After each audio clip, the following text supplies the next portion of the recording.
Ladies and gentlemen, boys and girls, it is now time to hear from you, the fans. We asked you listeners out there to send in questions for Mr. Niles here. So should we do a little Q&A? You ready for this, Niles? No.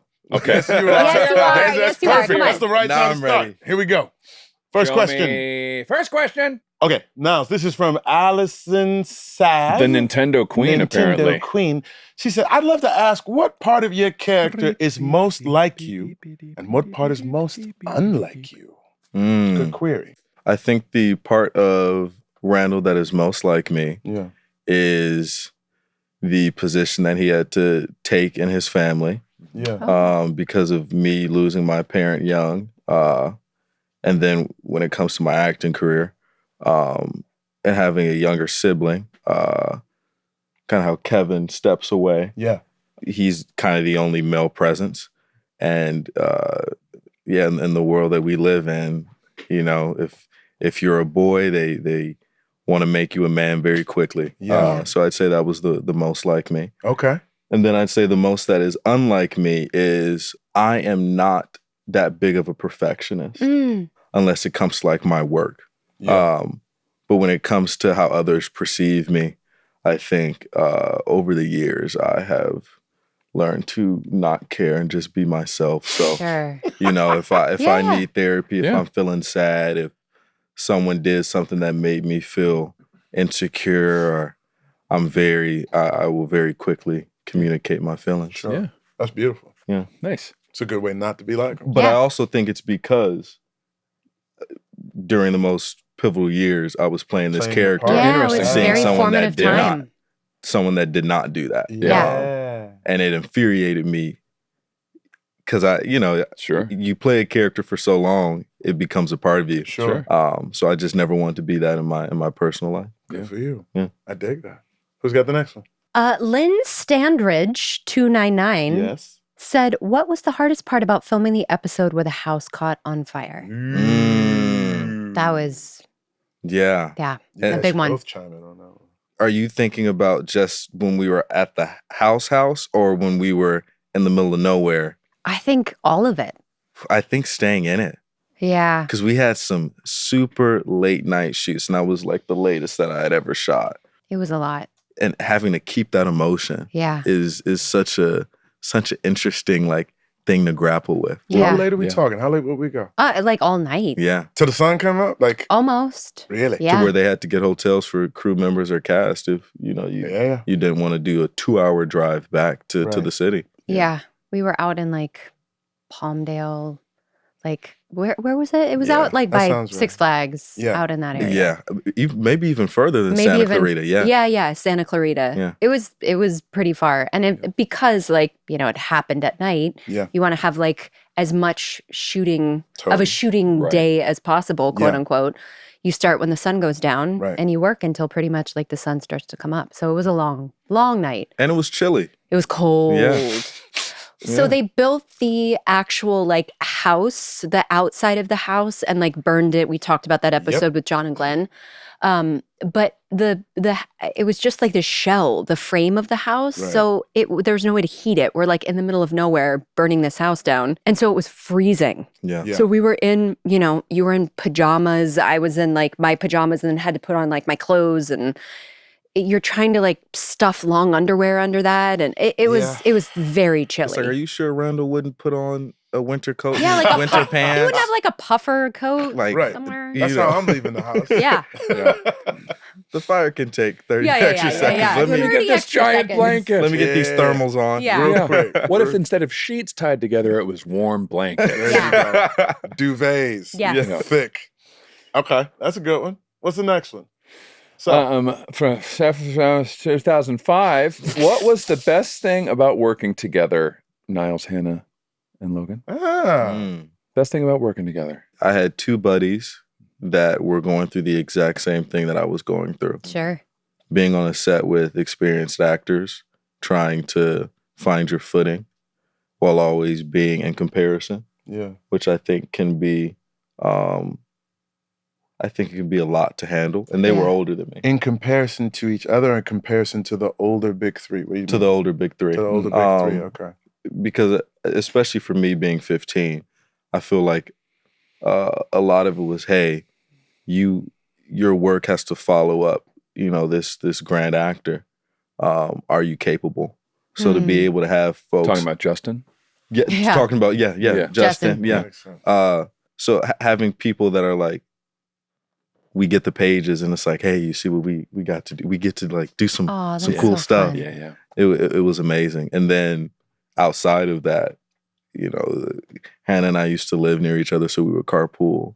Yeah. Or, you know, Logan and all of us going to Six Flags. Or there was this.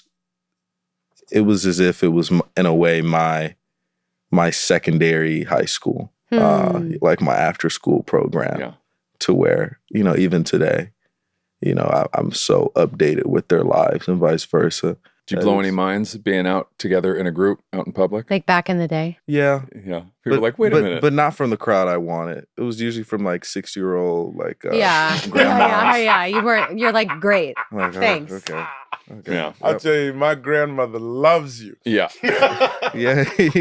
Yeah. I just remember feeling like you guys had your own language, and like I never wanted to breach that. And almost like nobody could. Like the three of you guys. It was like you guys would get on set, you had your own like, you know, inside jokes, and you were just like, it was sweet. I loved it. It really, you guys really felt like you had bonded as siblings. I think that's what made the chemistry between you guys so believable too, because you really genuinely loved being in each other's company. Yeah. There was this funny moment on set. I don't know if you remember it. I think it was the first season that we were there. Uh-huh. And there's this term that on sets that they use where they say, we're going dirty. And I hadn't heard that before on the set. So they were like, but we have to be mature, you know? Well, they were like, we're going to go dirty on Mandy on this shot. Yeah. And I remember Logan and I trying so hard not to laugh, but they kept saying it. Yeah. They kept saying, you know? And I want to picture like you two being like, what's about to happen? Yeah, the two of them. What are they going to do to Wait, me? do you want to describe to the audience what dirty means? It means that, like, if there's a shot on Niles, let's say, they want to feel a little bit of me in the shot, right? They want it's a little dirty on me. It's over. So, like, they want it over it's my dirty on Niles. Yeah. Yes. Your shoulder. Your shoulder is what's making it dirty. Is dirtying up the shot. There's a clean single. Yeah. And then a go a little dirty dirty single. means that you feel the presence of another person in the shot. And I think it was an important scene for you. Oh my God. So you're in it. Funny. You know what I mean? I don't remember this. Oh, well, we just remember, I think you had like looked at us and we remember being like, oh, we messed up bad. No. I know that wasn't the case. I don't remember it. Maybe it was just like being in the moment of like whatever was going on. I don't know if it was emotional or I was supposed to be upset with you guys I think or you what. were supposed to be upset and you were already in it. Okay. And we were not. Oh. You know? Yeah, but I don't think that I would have been when you're in something, it's like there's not really anything that can like you're in your own little world. There's nothing that breaks you out of it. It's for two teenage boys who don't know the lingo. Yeah. That's very funny. Going dirty on Mandy. It's going to be dirty on Mandy? That's very Oh my God. very Yeah. funny. Yeah. And we were like, That's we really good. we messed up. We were supposed to be a lot more mature. But you know. That's so cute. So That's you know, good. funny moments like that working together where Before we get to the next question, I have like piggybacking on what you just said. Did you ever feel, in terms of that comparison thing that you felt, did you ever feel secure in the performance that you were giving? And at what point in time did you, if you did, when did you feel it? And then Sterling will tell you when you should have. Yeah. Yeah, I'll let you know. If you're right, I'll let you know if you're right. Okay. I think that was the interesting part was I never felt less than. Yeah. So it honestly made me uncomfortable. Yeah. People then bringing up the comparison. That's the correct answer. Yeah, that is. Yeah. You never felt so when people brought it up, it just sort of brought it to the forefront of your consciousness, like, oh, that's something that people are tracking. You just like comfortable doing the thing that you should. I think it made me feel as if folks were then looking down upon. Like, why should I feel less than if I was chosen for this role? I had to audition 100%. And be here. Yeah. So I think it was a very interesting thing because it was as if other people were putting how they would feel onto me. Sure. Of course. That sounds like projection. Yeah. Yes. Yeah. Yes. For some therapy speak. Yeah. There you go. You killed it from the beginning. That's all I was going to say. 100%. What's the next So that one? was the right answer? Yeah, that was correct. This is from Enzo LCVN. Randall always tried to be perfect because he feared falling apart. Did you ever relate to that pressure either as a person or as an actor? We kind of talked about that. Yeah, we kind of talked about that. Yeah, I think I kind of talked about that pressure. Yeah, I'll just chime in too. Like in college, I think I felt like the best I've ever felt about myself to a certain extent is age 18. I was a student council president. I was accepted to Stanford University. I was a varsity letterman in basketball and football. And I felt like I was like on top of everything. You peaked in high school. Had a girlfriend, totally. Had a girlfriend all downhill from there. All just downhill. gorgeous and beautiful and whatnot. And I felt like, oh man, I felt like what you would call a young man of promise. Yeah. And I say that because a friend of mine says, he's like, my dad used to always say, you can only be a young man of promise for so long. Yeah. Until like you have to Until you're doing podcasts in a boot. Oh Ugh, here we are. There you go. But because of that feeling elicits Hang out with us more, Niles. The feeling we do all day. elicits the idea of like, oh man, there's nowhere to go but down. Yeah. So how do I stay at that place? Yeah. You know what I'm saying? Yep. Like that's what I was saying. Okay. Any guest stars or regulars you wish you could have had a scene or two with?